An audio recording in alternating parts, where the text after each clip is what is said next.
Hello guys! Si Julie Kawasoy po ito. Good afternoon. Okay, sagutin natin yung tanong kasi may nagtanong saan ba dapat mag-change address?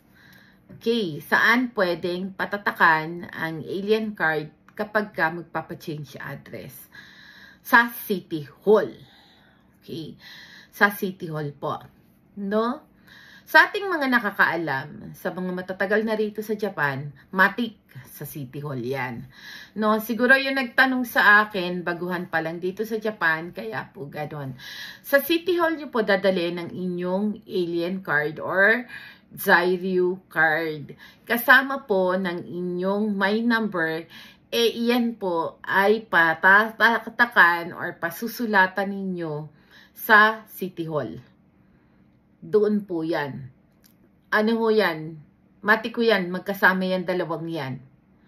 No? Kaya i-apply nyo na yung my number nyo ng card kasi susulatan po nila yan. Ire-record nila yan sa City Hall at yan ay susulatan nila ng address. No?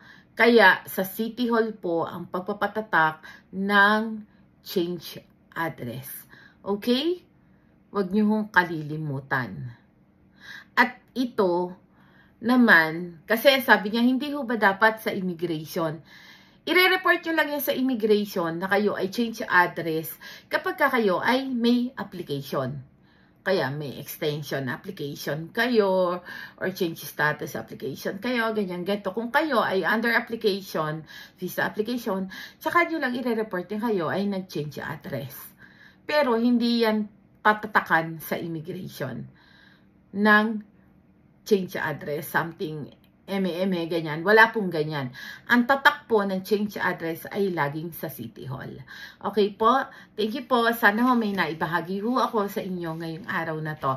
Si Julie Kawasoy po ito. Pag ho kayo may papatranslate or interpretation sa Julie's Interpretation and Translation Services lang po. Follow niyo po ako sa aking TikTok, Facebook, and YouTube account. Kung may tanong ho kayo, libre ho ang 3 tanong at 1,000 yan ho every 30 minutes. Okay? Thank you po. Sa magandang hapon na Sabado. Bye!